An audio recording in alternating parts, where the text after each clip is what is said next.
the Launchpad at Home Forum for Elementary Parents. My name is Marielle Milano, and I'm the director on the Curriculum and Digital Learning team.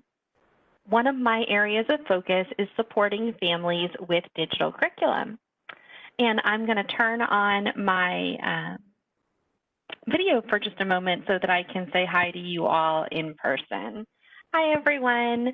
I'm joined today by the fabulous Miss Elizabeth Savitsky, who is an instructional coach with the Exceptional Student Education team. Elizabeth, you want to say hi? Hi, everybody. Awesome. And we're also joined by Dr. Arlene Peters, who is the Director for Multilingual Services. Dr. Peters, do you want to say hello?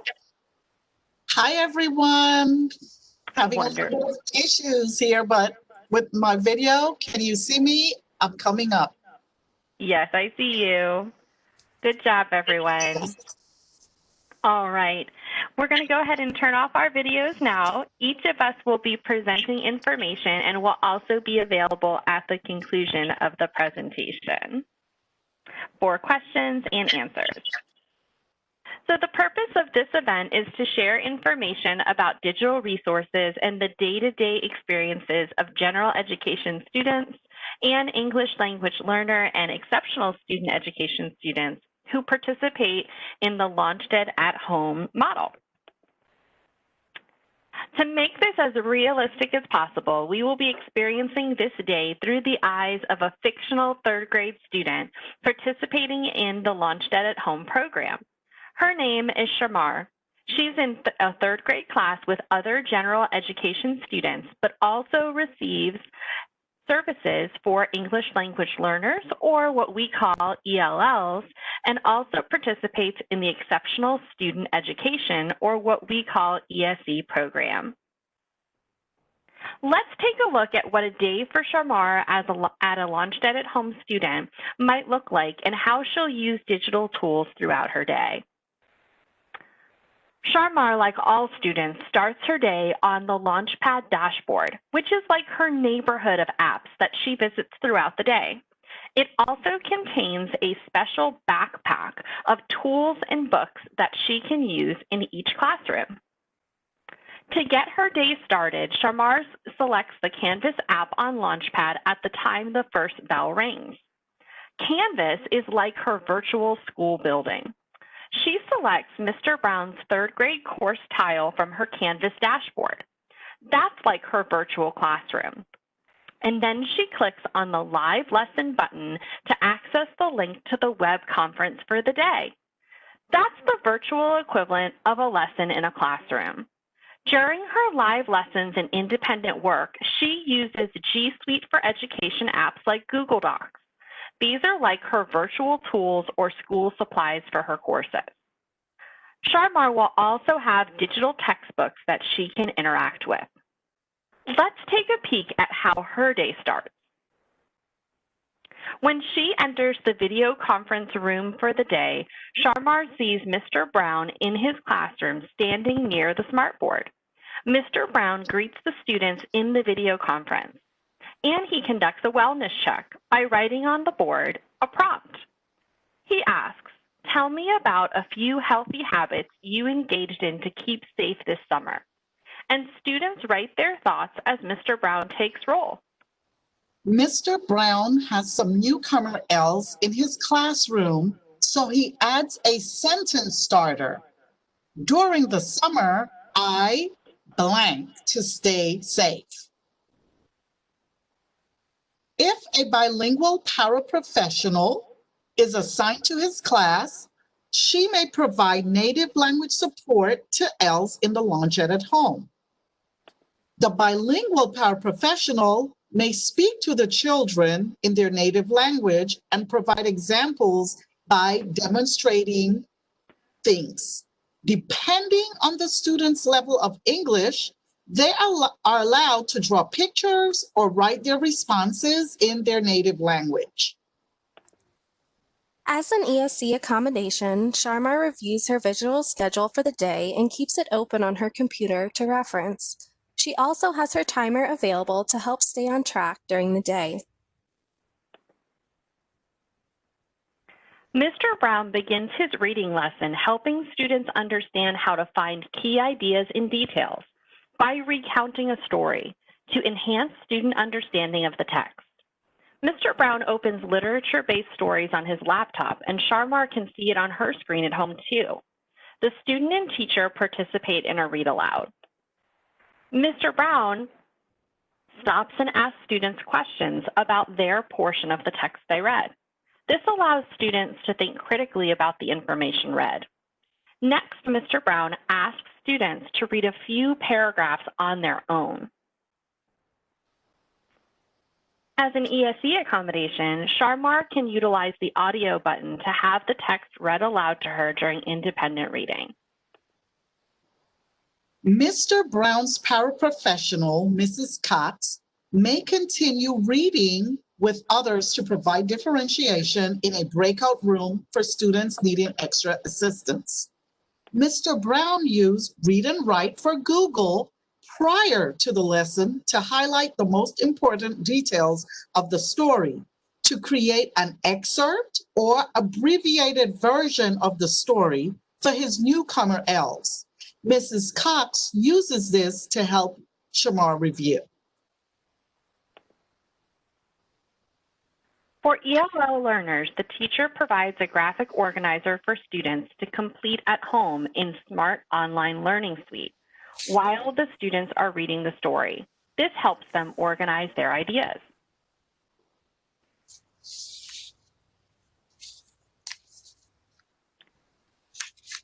As an ESE accommodation, Sharmar may utilize Read and Write for Google's speech input tool. This will allow Sharmar to turn her spoken word into text. For his newcomer elves, Mr. Brown provides pictures in a graphic organizer with a caption for them to understand key events and details from the story. The teacher or bilingual paraprofessional may be assigned to guide the students into arranging the pictures with captions in the correct sequence. The elves are asked to read the captions. Mr. Brown monitors his elves' comprehension by reviewing the arrangement of the pictures. Finally, Mr. Brown ends the lesson by asking students to answer questions on an exit ticket in Canvas to make sure the class understands how to recount the first part of the story by matching the events with the order that they happen.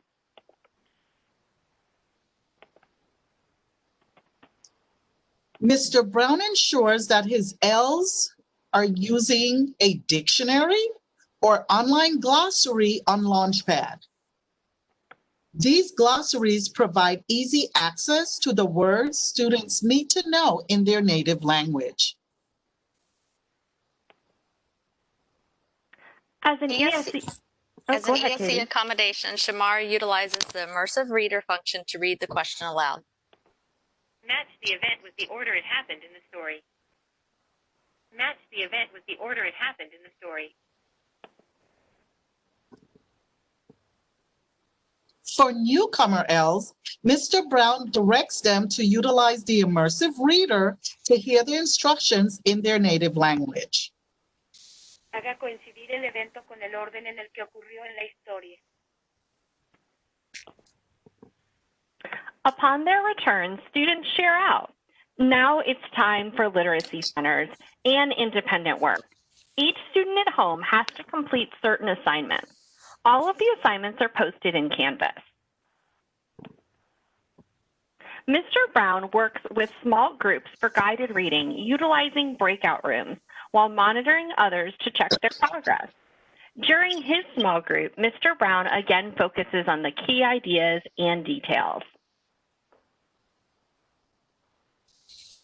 Mr. Brown provides his ELL and students with disabilities a list of key vocabulary that is critical to comprehending the text, along with pictures or symbols, a sentence from the story, and a student-friendly definition. To practice speaking and listening, Mr. Brown may assign his bilingual paraprofessional to reread brief portions of the story while his L's follow along. L's will then practice asking and answering questions using a word bank, question starters, and sentence stems Mr. Brown provided for them.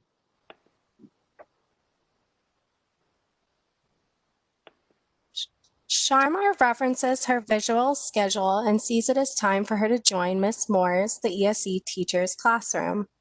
Mr. Brown also reminds Sharmar it is time because Miss Moore sent Mr. Brown a reminder through Outlook.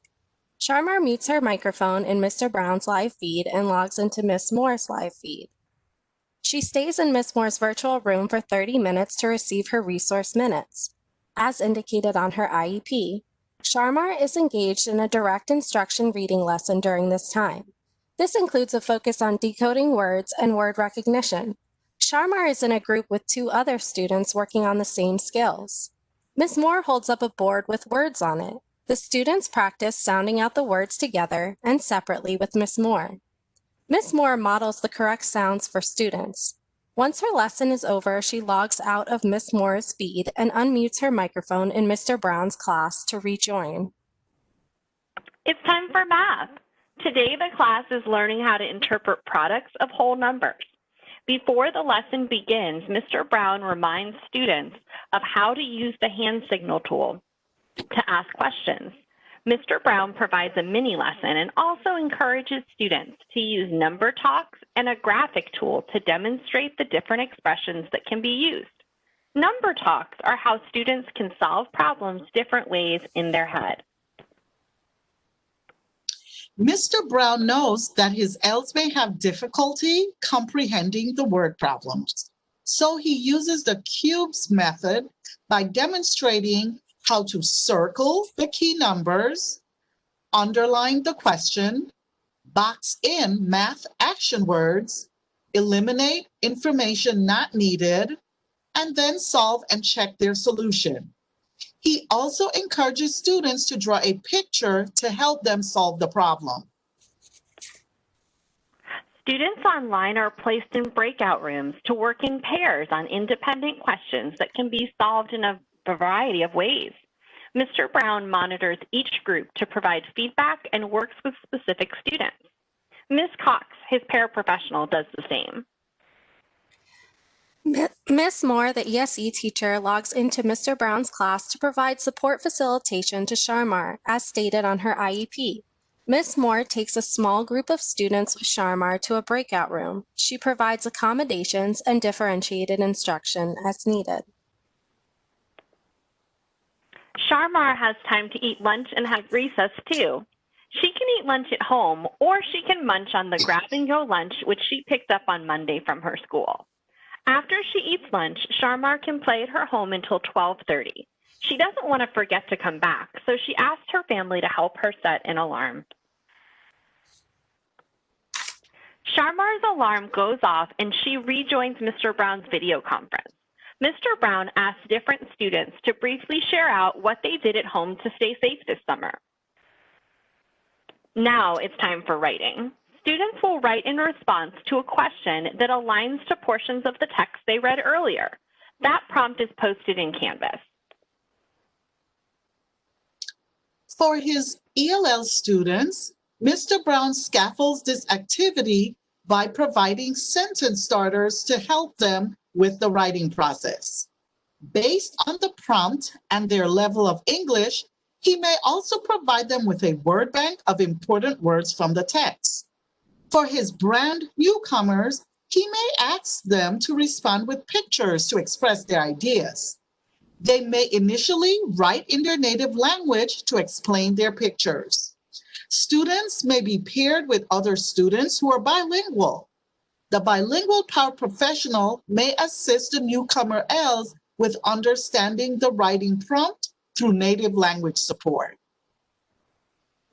As an ESE accommodation, Sharmar utilizes Flipgrid to record a video of herself giving the answer instead of writing.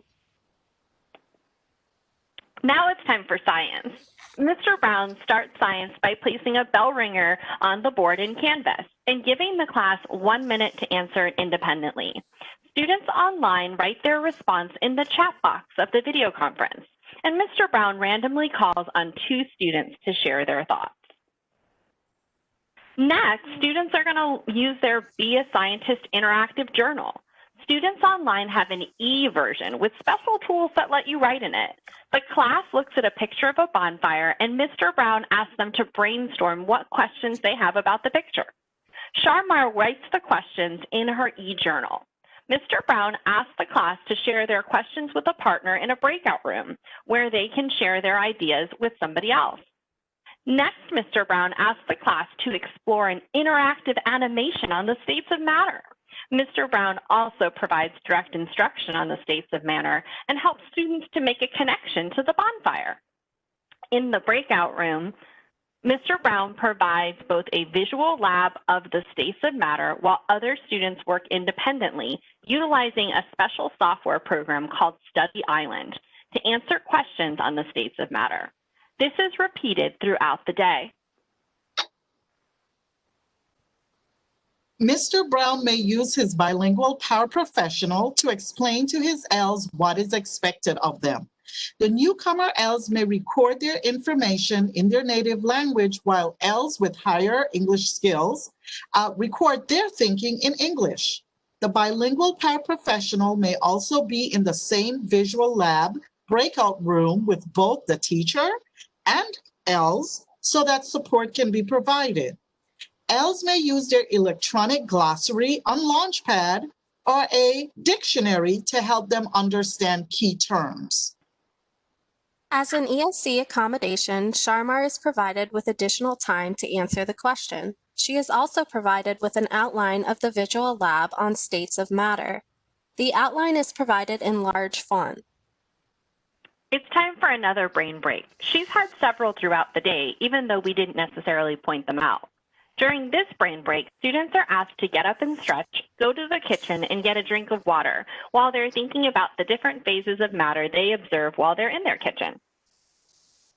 Students then come back and share out, and it's time for specials. Today, the class has art, which is Sharmar's favorite. Families of online students pick up the necessary art supplies from their assigned school in advance. Sharmar now goes to get them. Mrs. Evans asked the class to explore a virtual art gallery that she prepared for them and looks for similarities and differences between the pieces in the gallery.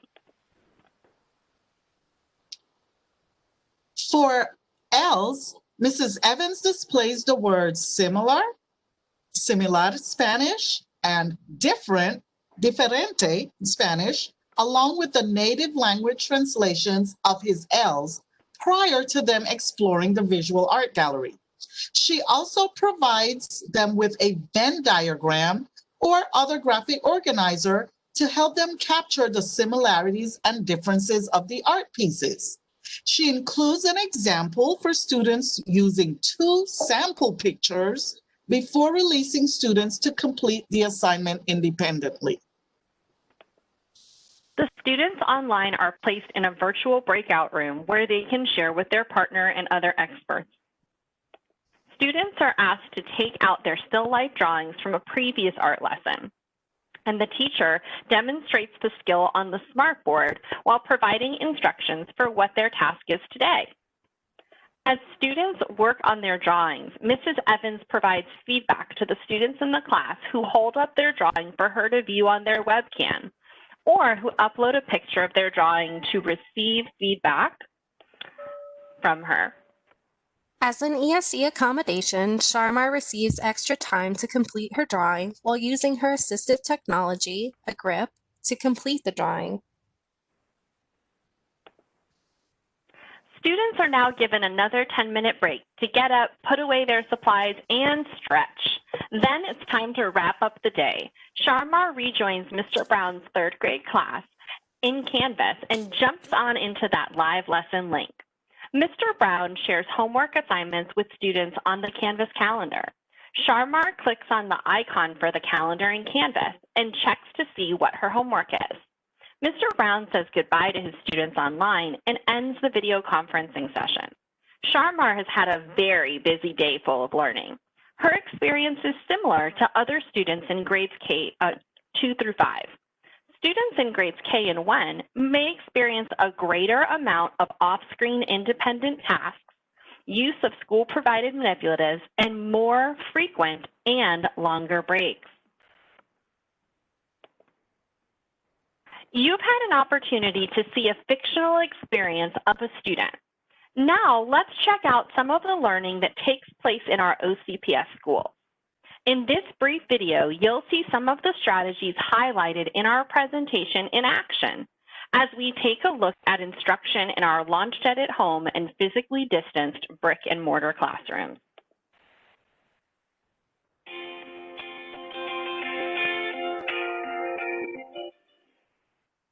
Welcome.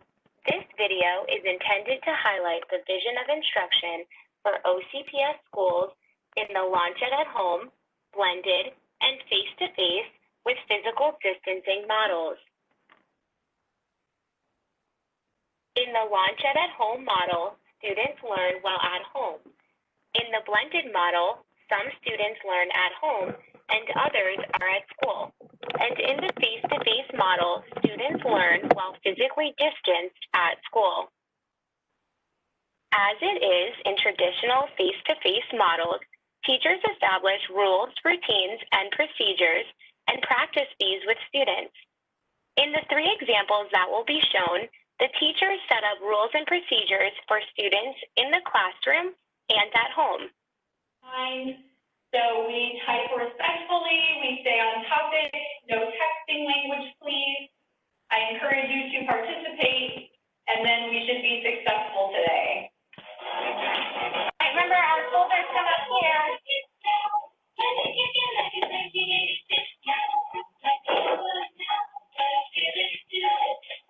you have anything in there? Okay, so person A, you share first, and this is your sentence starter. I think the 3 most important words are. Person B, you just have to listen politely. Then person B, you share out your. OCPS teachers value the social and emotional well-being of all students across all models of instruction. Teaching in all models requires establishing relationships, building a classroom community, and setting the conditions for social and emotional learning to occur. In these classrooms, social and emotional learning is evident across all learning models. So we're checking in through the poll, and I will project the results as they come in. So as you get to the site, you'll see the question at the top is, how are you feeling today? So as our results are coming in, it looks like we are all having a decent day, or better. Let's share out. What's the benefit of checking in with ourselves? We're going to think. If I could wear one color, just one color, for the rest of your life, what color would it be? Okay, so think about it. Let's think. Hi, my name is Miss Kitchens, and if I could wear one color, I would wear yellow because it makes me happy. Can you guys wave to me and say good morning, Miss Kitchens? All right, Jacqueline, we're going to start with you today, okay? Go ahead and say your name, and if you could wear one color, what would it be? In all 3 models, standards-based instruction remains the primary focus for learning. How is Anaya going to be able to sort those shapes? Teachers gauge the progress of students in the classroom in order to make decisions about teaching and learning and identify needs within their classroom. Some ways teachers can monitor student learning include responses in chat boxes, within collaborative documents, and student responses of a verbal or written format. In the upcoming examples, the teachers are checking student progress in the Launchpad at Home, face-to-face, and blended learning models. Declan's All About Me posters. Let's listen and learn a little bit all about Declan. Where do you like to go with I like to go to Disney with my family. Collaboration remains a priority in our schools. There are multiple ways teachers still provide opportunities for students to share and learn from one another through collaboration. These are with physical distancing in the face-to-face classroom or with a multitude of digital tools that can be used for students in the classroom and at home. In this example, the teacher utilizes a physically distanced turn and talk. Breakouts, document collaboration, Nearpod, and other digital tools to support collaboration may also be used. To support student learning in OCPS, teachers continue to engage students in standards-aligned collaborative learning opportunities and social and emotional learning in the Launch It at Home, face-to-face, and blended learning models. In addition, teachers make instructional decisions through monitoring student progress in all models to ensure academic success for all OCPS students.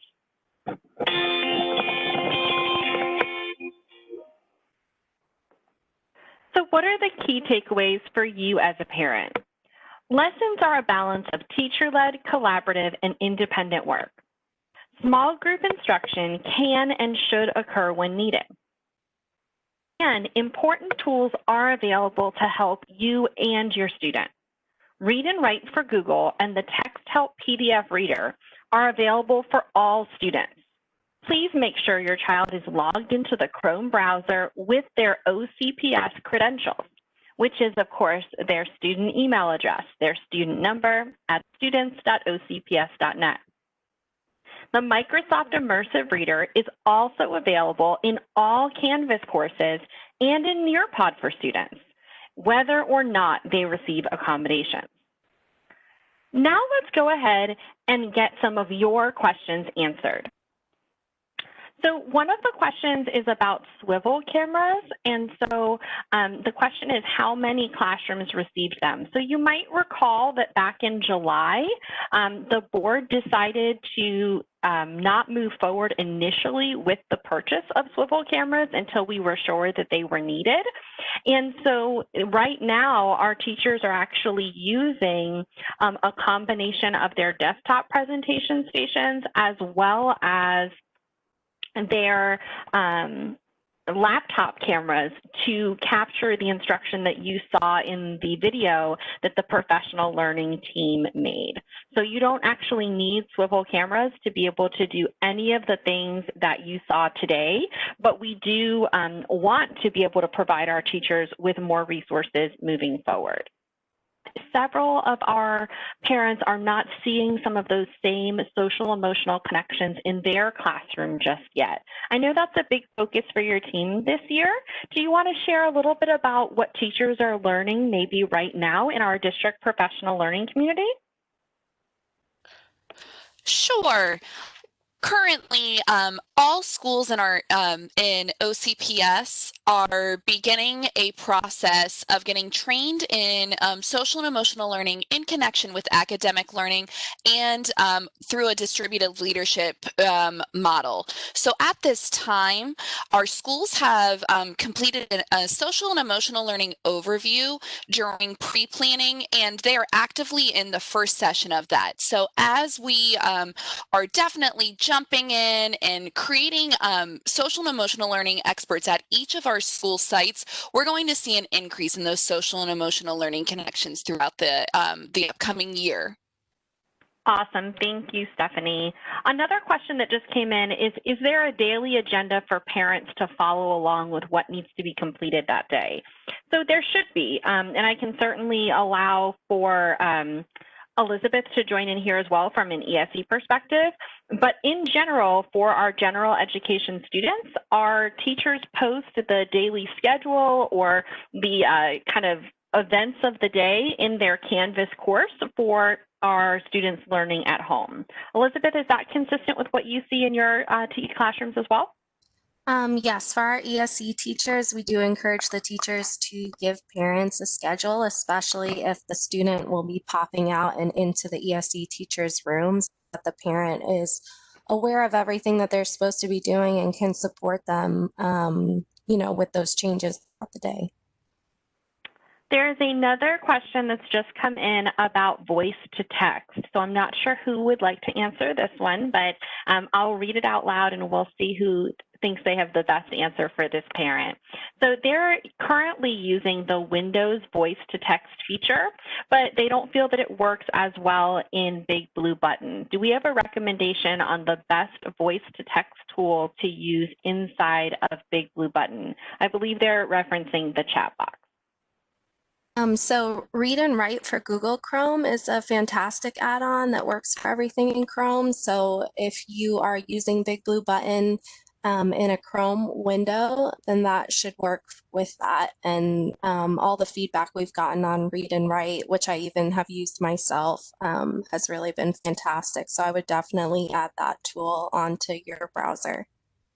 Awesome. So for the parents that are not familiar with Read and Write, you should have seen in our presentation, but just in case you're looking at your child's device today, it is a purple puzzle piece that should be visible at the top right corner of the screen in Google Chrome. If you don't see it there, it probably means your child is not logged into the Chrome browser with their OCPS account. So make sure you click on their face or their initials at the top of that Chrome browser and check that they're logged in with their student ID number at students.ocps.net. Once they do that, then you'll see that all these little extensions start to fly across the screen, and that will be available there. And as Elizabeth mentioned, the Read and Write for Google puzzle piece can be used by any student in the district in any Google Chrome browser, as well as inside of Google Docs, Google Slides, and other Google products. Let's see here. We have another question about, are parents allowed to be present in class? So in general, this is it's a new time for us, and it can be a little bit of a challenge, right, to separate home and school when students are learning at home. We recommend that students have a quiet, private place to engage in their classwork, but we certainly understand that parents are available and in the home and that they can see instruction. What we don't have a mechanism for and do not encourage is parents joining the video conference as a participant, right? So, and that's for several reasons, but for the same reason as in the classroom. We want our students to be interacting directly with the teacher, and then parents, of course, are going to be observing in the background. So there's a question here about teachers who have a face-to-face teachers, it sounds like. Oh, no, actually, wait a second. Let's see. It says, what supports are being provided to teachers of LaunchEd classrooms? It sounds like what the question is there a cap for the students in a LaunchEd classroom, meaning a totally at-home classroom? So in general, LaunchEd at home and face-to-face both follow the same class size amendment rules, which are taken at the average across the grade band. But if you have a specific concern about class size, you can reach out to your school administrator and they can guide you in terms of the appropriate class size for an individual grade level in elementary school and how that applies to the face-to-face and LaunchEd at home units at your school. Is the school board reaching out to students and families learning at home when a teacher is not present online? So I am thinking, I don't know because I'm not sure about the situation, but it sounds like this might be a question about a teacher absence with a substitute. Is that correct? So until I hear back from that person, I'll just answer it this way. Okay. So if there is a teacher absence, we do have a process for Kelly Services to be used to provide substitutes for both face-to-face and LaunchEd at-home classrooms. If for some reason the substitute did not log into your child's virtual session or they're having trouble connecting with the sub, it could be because the sub has started a new conference link. I recommend checking the course announcements for your child, and if you don't see it there, reach out to the school's front office and they can provide you information about where to find that link for the day.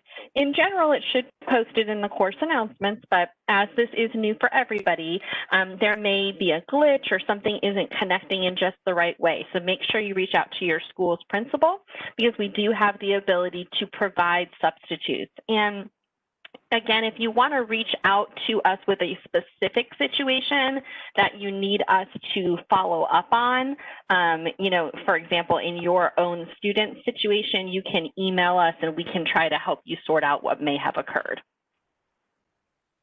Is it up to schools or teachers to decide how to meet in terms of the platform?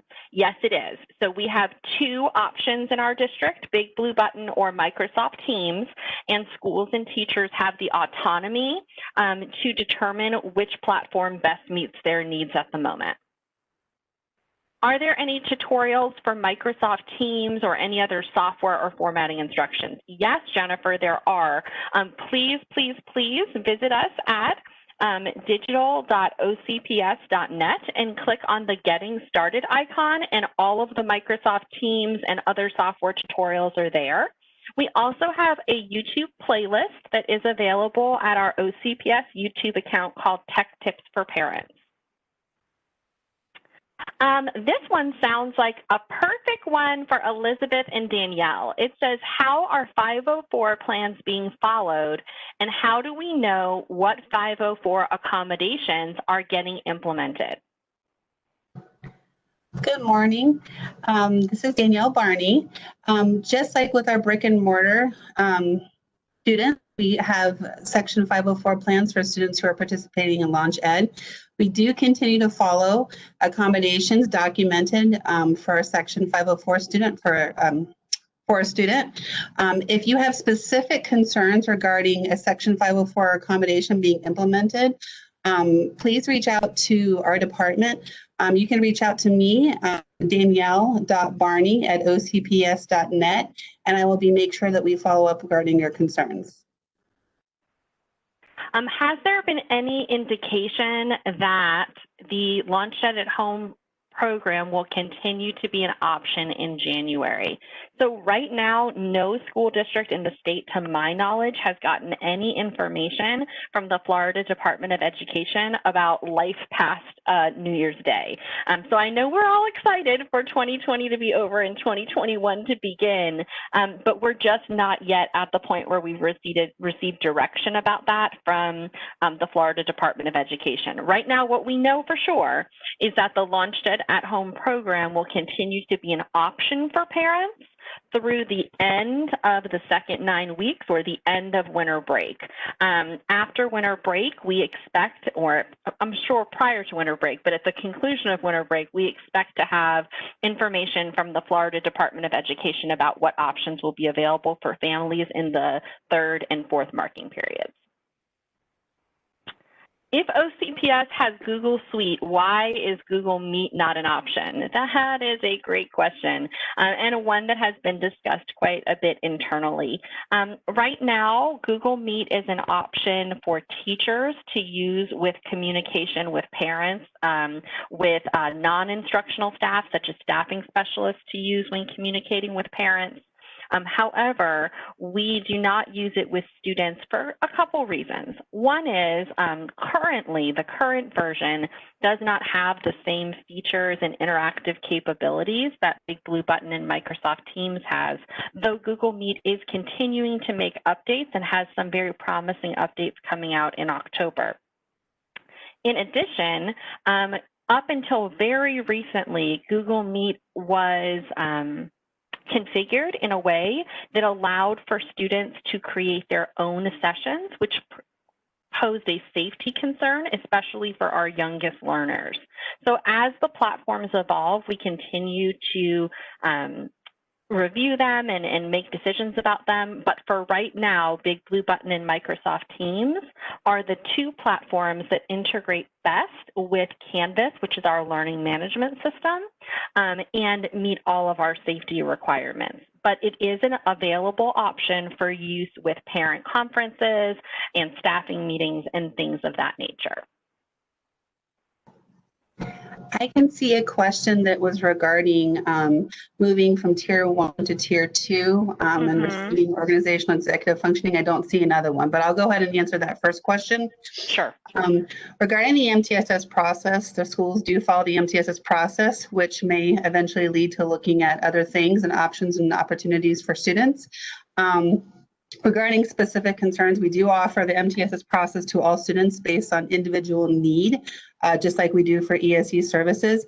And again, if you have any particular questions regarding or concerns regarding the interventions you're receiving and or support through accommodations, again, please reach out to me and we can certainly follow up with you and make sure your concerns are addressed with the school.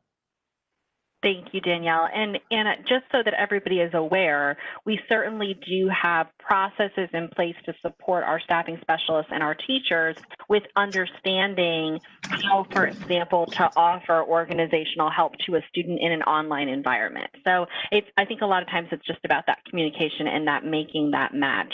The second question, Danielle, was about IEPs and a comment made last night at the medical advisory meeting. I apologize, I wasn't there. But this question is specifically about if individual education plans are for brick and mortar only, or if virtual accommodations can be included in new individual education plans.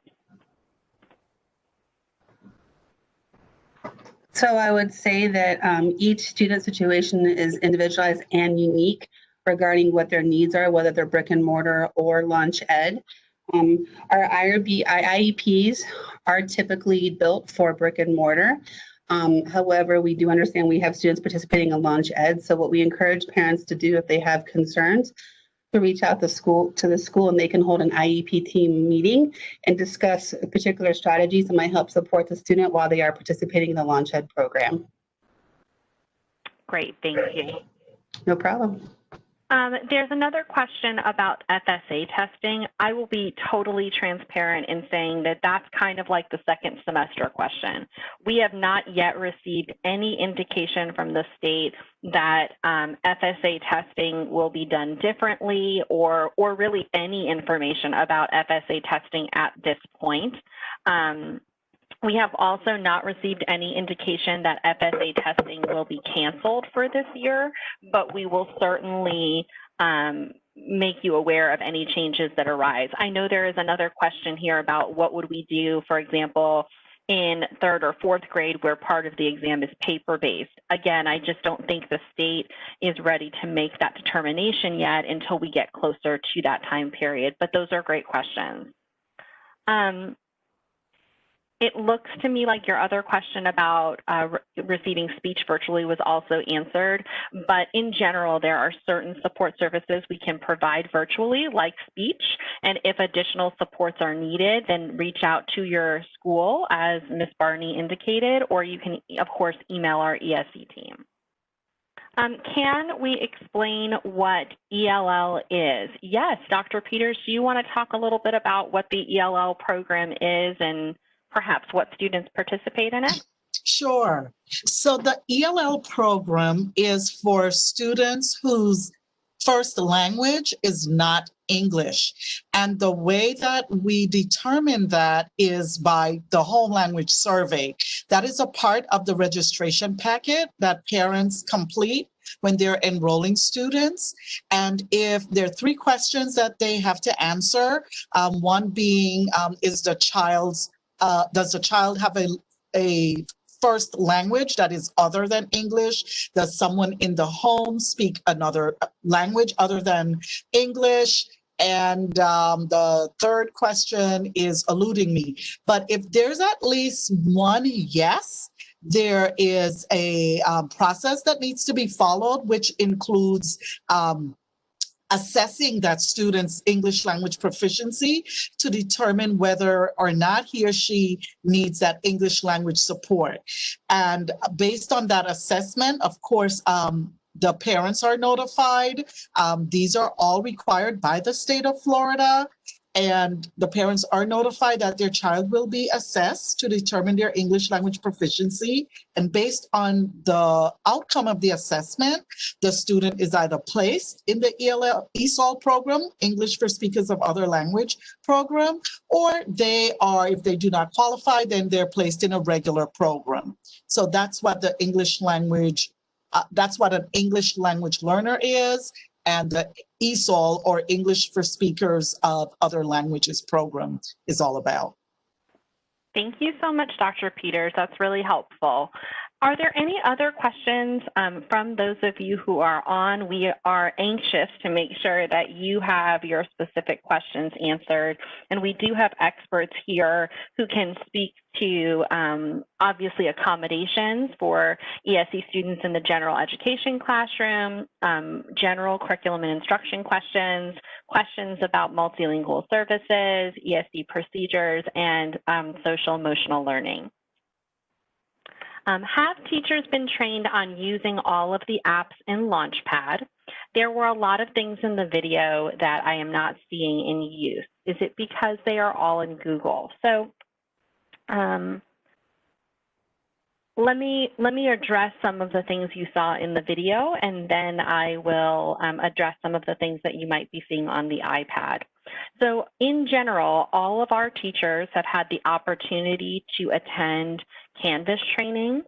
They have all had access to Canvas and Launchpad for several years, not even just for the pandemic, so that's exciting as well. And teachers had the opportunity to attend Big Blue Button or Microsoft Teams training during pre-planning, and they also have self-paced courses and other guides and things that they can access on demand. We're still continuing to provide training every week for teachers who need it.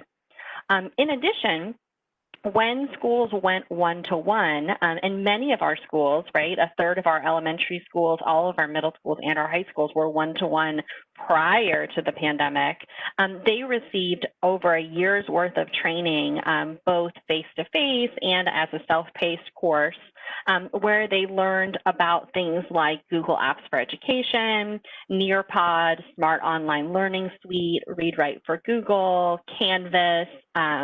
You also saw some of the Think Central textbooks and things of that nature. When you look at some of the products you saw today, for example, in the English Language Arts portion, you saw the Journeys textbook. That online Journeys textbook has been available in our district for 5 years, and the training for that platform was done by the vendor and continues to be done by the vendor on demand for teachers as a part of that adoption process. So I think it's important to remember that teachers are as unique as our students, and each one of them practices not only the science of teaching, but the art of teaching, and each artist has their own tools, right, and their own style that they paint with, and teachers are the same way. So every teacher is going to choose their own tools from their toolbox, but we ensure that there is training available for every teacher on all of the tools in the toolbox that they can then choose to make their masterpiece. So I hope that answers your question. There's a question in the chat box about how are 504 students who are participating in the LaunchEd at Home program assessed again for the possibility of an individual education plan. Danielle? Hi, sure.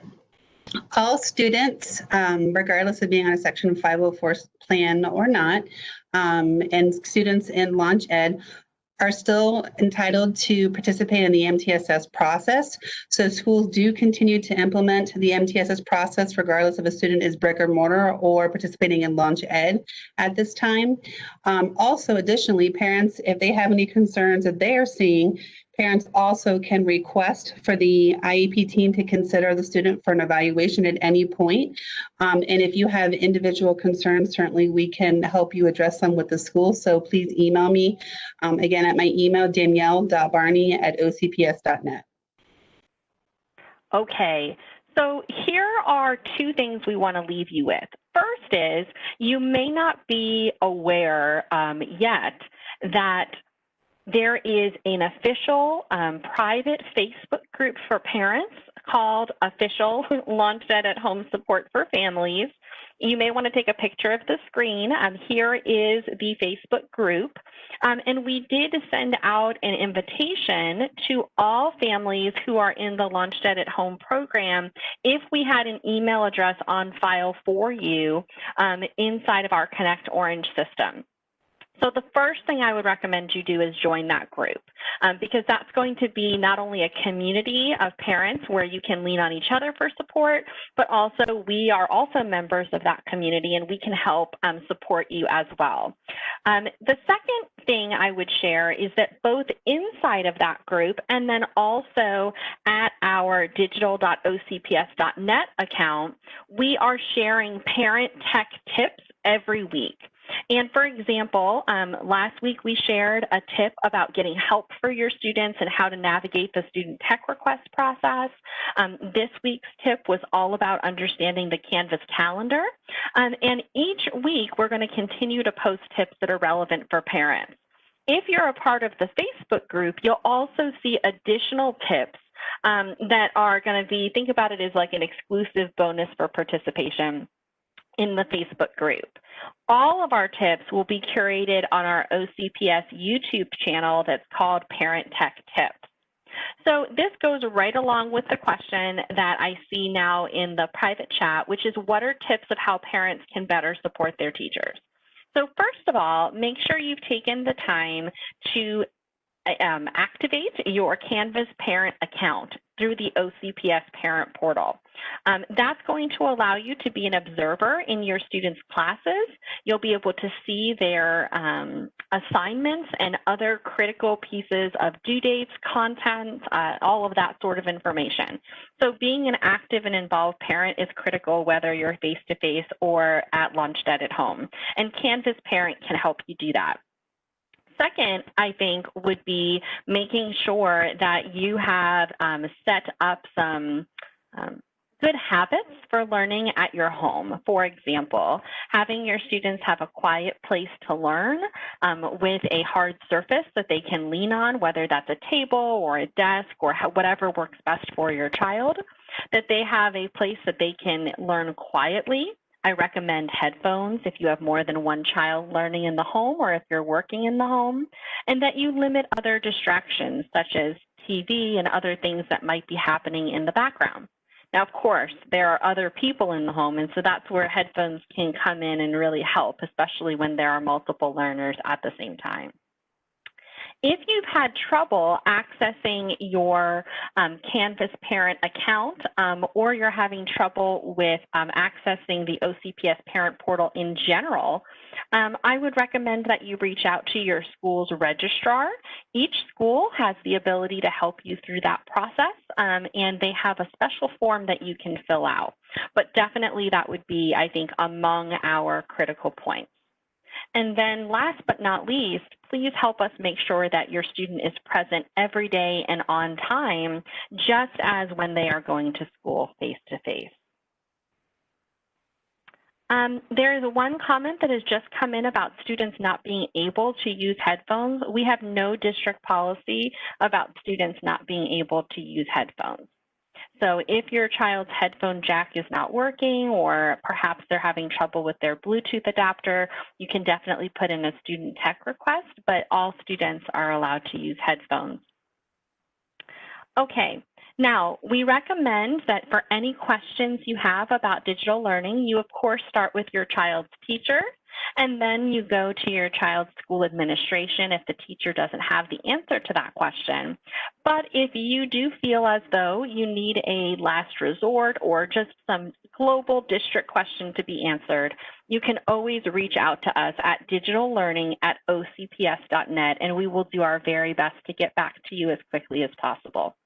I want to thank you for joining us today on behalf of our team, and I know that all of the other moderators are excited that you joined us as well, and we hope that we can be of service to you in the future. Thank you so much and have a great day.